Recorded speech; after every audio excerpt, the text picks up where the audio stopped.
In a city where most people move fast, eyes fixed on their phones and hearts closed off, to anything not urgent or digital, it takes something extraordinary to disrupt the rhythm. But sometimes the most extraordinary things begin with something ordinary like a toy rabbit falling on the floor of a subway car. And that's exactly where our story begins. Luna, a young woman in her early 20s, stepped onto the crowded 7:45 a.m. train, her headphones barely muffling the noise around her. She wasn't rich or glamorous or even particularly noticed, but she was kind in the rarest and most consistent way. Luna had grown up in a small foster home outside the city where toys were often secondhand and affection even rarer. Yet she always noticed when someone else needed help, maybe because she had so often wished someone would notice her. So when she saw a plush rabbit hit the floor and a little girl with big eyes begin to panic, she didn't hesitate. Luna bent down, picked up the toy, wiped it gently, and returned it to the little girl with a warm smile. The girl's eyes lit up, her small hands wrapping tightly around the rabbit as if it were more than fabric but a lifeline. Her father, a man with tired eyes and a 3-day-old tie, nodded at Luna, a quiet thank you barely escaping his lips. They shared no names, no long conversation, no dramatic music, just a moment, and sometimes that's all it takes. Luna exited at her stop and forgot about the encounter, but the man didn't, and neither did the little girl. Let's pause because this moment is critical, not because it's dramatic, but because it represents the invisible power of microkindness. According to a 2019 study published in the Journal of Positive Psychology, small acts of kindness have long-term emotional benefits for both the giver and the receiver, in some cases even more so than larger gestures. In a city that trains people to look away, Luna looked up, she saw a child in distress, and instead of thinking, "Not my problem," she acted, and in doing so, she unknowingly began rewriting her future. That evening, Luna returned home to her tiny apartment, a single-room space she had decorated with thrift store books and hand-drawn postcards, and stared at her rejection letter from yet another job interview.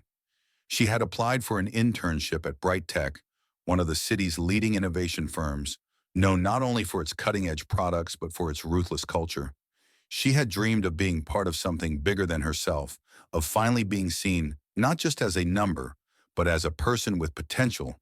But her phone didn't ring, her inbox stayed empty, and her fridge buzzed louder than usual, as if mocking her silence. But then, just as she was about to delete yet another LinkedIn notification, her screen flashed with a new email. Subject line: "Congratulations, welcome to Bright Tech." She blinked. Was this spam? No, it was real. A custom letter addressed to her, signed anonymously, your mentor, inviting her to join a special pilot mentorship program at the company. The letter praised her curiosity, her persistence, and oddly her empathy qualities, not usually measured on resumes, but deeply needed in leadership. She was to report to the headquarters on Monday. Her heart raced. Could it be fate? Could it be a mistake? Or could it be something more? Luna didn't know what waited for her at Bright Tech, but she packed her bag with more hope than clothes and prepared to step into a world far removed from subway seats and secondhand cardigans. What she didn't know is that the man from the subway wasn't just anyone. He was Ryan Harlow, the CEO of Bright Tech, and her silent observer. The act of kindness she thought had vanished into the noise of the city had quietly been remembered by the one person who could change her life. And he would not forget it, because sometimes the smallest gesture reveals the largest truth, not about ability, but about character. And Ryan, having built empires from code and power, had seen plenty of talent, but rarely had he seen that kind of heart, and heart changes everything. Bright Tech was a company wrapped in glass and chrome, a towering symbol of modern innovation, where buzzwords like disruption, synergy, and agile flew through open concept offices faster than emails. Luna arrived on her first day with a thrifted blazer, a notepad covered in doodles, and a heart full of questions. She walked past interns in high heels and associates with AI-generated schedules into a sleek reception area where no one looked up from their devices. Yet somehow her name had already been entered into the system and her ID card printed in advance. Someone had made sure she'd be expected, escorted up to the 28th floor. She found herself in a cozy yet private corner office marked with only a simple sign reading Mentor Pod. She stepped inside, and there it was, a handwritten note on the desk. Welcome, Luna. Remember people before product empathy, before efficiency. Your mentor, Ryan. She blinked. The handwriting was neat. The message curious, but no one came in to introduce themselves. No one gave a welcome speech, and as days turned into weeks, Luna began to experience what many professionals in big corporations feel: the dissonance between policy and practice. Officially, she was a mentee. Unofficially, she was invisible except for the periodic tasks sent by her unseen guide. Unlike her colleagues who chased performance metrics, Luna was asked to sit in on client calls, observe team conflicts, write reflections about employee wellness. She was assigned to design a hypothetical app not for productivity, but for kindness. It was strange and yet liberating, and she thrived. But the mystery of her mentor nagged at her. One day during lunch, she overheard whispers by the water cooler. Did you hear Ryan is secretly testing employees again, pairing them with ghost mentors to see who's loyal, who breaks? She froze. Was that what this was, some social experiment? Suddenly, her heart began to twist. Every compliment, every thoughtful assignment, every encouraging note from her mystery mentor now felt suspect. Was she being manipulated like her mother had been? Luna's mother had once been tricked into a company role designed to fail, then gaslighted and fired, leaving her disillusioned and unemployed for years. Luna had promised herself she would never be a pawn, but here she was, unknowingly drawn into something she hadn't asked for. And this is where we need to pause and reflect, because in many workplaces, especially corporate ones, power is rarely straightforward. Sometimes mentorship is genuine. Other times it's a disguise for surveillance. In 2022, Harvard Business Review found that 37% of young professionals feared hidden evaluation in mentorship programs, causing them to self-censor or distrust the very people meant to support them. Luna didn't want to jump to conclusions, but fear doesn't wait for confirmation. It feeds on doubt, and that night she began drafting a resignation letter, unsure if she was walking away from a trap or from a real opportunity. The next morning, a new note awaited her, same tidy handwriting. Meet me at the rooftop garden, 6 p.m. Her stomach dropped. She didn't know what to expect, but curiosity outweighed fear. At 6 p.m. sharp, she pushed open the glass door to the rooftop garden, and there, he was, Ryan Harlow, the man from the subway, holding a toy rabbit. Luna stood frozen. Part of her wanted to run, part of her wanted answers, and part of her simply wanted to cry. Ryan stepped forward and said, "You probably don't remember me, but I remember you. I remember how you gave my daughter back her rabbit, how you smiled at her when she was overwhelmed in that moment. You reminded me that kindness isn't weakness, it's power, and I wanted to see if that power could survive here at Bright Tech." He explained that he wasn't testing her.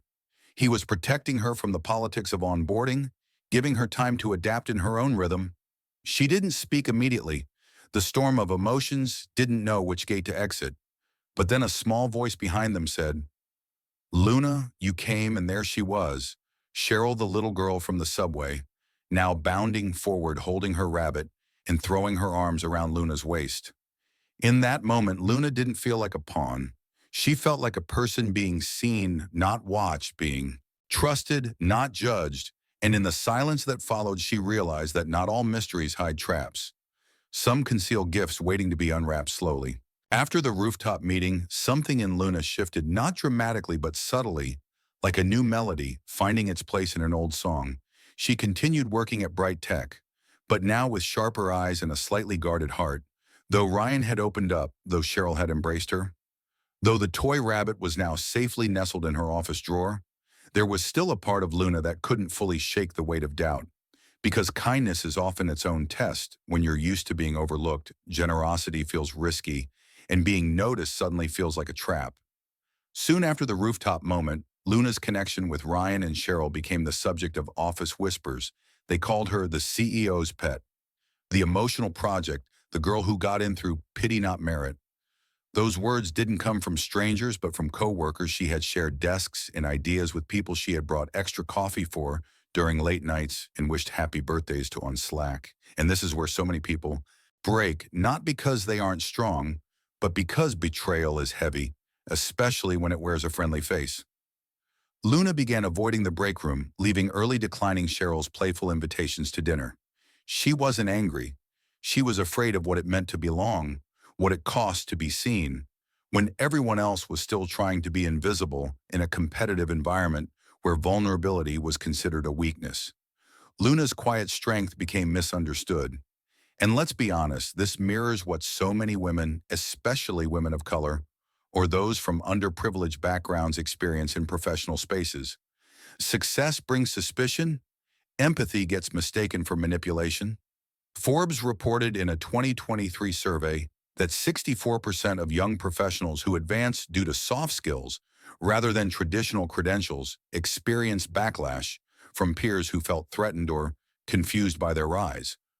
Luna was living that reality in real time. The pressure mounted when one of the senior managers approached her during a weekly stand-up and asked, "So what does it feel like to skip the line, get mentored by the CEO and never earn it?"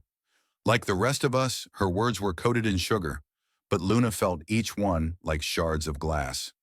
Ryan wasn't there, and Luna wasn't sure she wanted him to be. She left the office early that day, walked aimlessly through the city until her feet led her to a quiet bookstore, nestled between two old cafes. She hadn't meant to go there, but her heart did drawn to silence, drawn to the place where stories waited patiently without judgment. She browsed the children's aisle, not knowing why, and then heard a small voice say, "I missed you." Luna turned and there was Cheryl Rabbit in hand, eyes full of trust. Ryan followed a few steps behind, with a soft expression. Cheryl said, "Daddy doesn't laugh as much when you're not around." Ryan added, "You don't have to respond. I just wanted you to know this isn't about a mentorship program. It never was. It's about how one act of kindness reminded me what leadership should feel like and what home used to feel like before I lost my wife to cancer." Luna felt her breath catch. He wasn't manipulating her. He was grieving and learning and opening up in a way that most men in power never dare to do. He wasn't perfect, but he was honest. And that honesty reached a part of Luna that had long been sealed off. The fear still lingered, but now it was joined by something braver. Hope. They sat down on the floor between shelves as Cheryl flipped through picture books. Luna listened, not just with her ears, but with her soul. And in that moment, the rumors back at Bright Tech didn't matter. What mattered was this quiet, sacred space between three people who were slowly teaching each other how to trust again. And sometimes the most important parts of life aren't negotiated in boardrooms, but whispered between bookshelves and hugs and toy rabbits that never let go. In the weeks that followed, Luna returned to Bright Tech, but not as the girl who once tiptoed through hallways and dodged office glances. She came back steadier, with less need for approval and more clarity about her worth. The whispers didn't disappear, but they softened, perhaps because Luna no longer bent to them, or perhaps because something about her quiet conviction unsettled those who thrived on drama. She focused on the Small Kindnesses app. Ryan had secretly commissioned her to design its purpose, was revolutionary in its simplicity to measure and reward acts of empathy within the company, from complimenting a colleague to mentoring a junior staff member. The beta version was launched within 3 departments and engagement tripled. Employee morale shifted. People started noticing each other again. Not just performance reports, but people's stories. And here's the thing. Real change rarely begins with policies. It begins with people brave enough to care when no one's watching. And Luna was becoming that catalyst. She hadn't signed up to be a leader, but her integrity made her one anyway. One afternoon during an executive meeting, Luna was asked to present her project to the full board. Ryan watched silently from the side, not as a CEO, but as someone who had passed the mic. Luna stood in front of the largest table she'd ever seen, hearts pounding, palms sweating, and spoke not like an intern or a mentee, but like someone who knew the value of her voice. She shared her journey, her insights, and why the world didn't need more metrics. It needed more meaning. The room was silent for a moment. Then someone asked, "What made you think this would work?" Luna paused and said, "Because I've been on the receiving end of small kindnesses, and they changed my life. They reminded me I mattered when everything else told me I didn't." The board voted unanimously to expand her pilot company. Wide Ryan approached her afterward, eyes brighter than usual. and said, "I knew you were the one to bring heart into this place." Cheryl, meanwhile, started calling Luna by a new name, Mommy Luna. At first it was accidental, a slip of the tongue, but then it became intentional and Luna froze. Not because she didn't love Cheryl, but because her whole life she had been preparing to be good enough not to belong.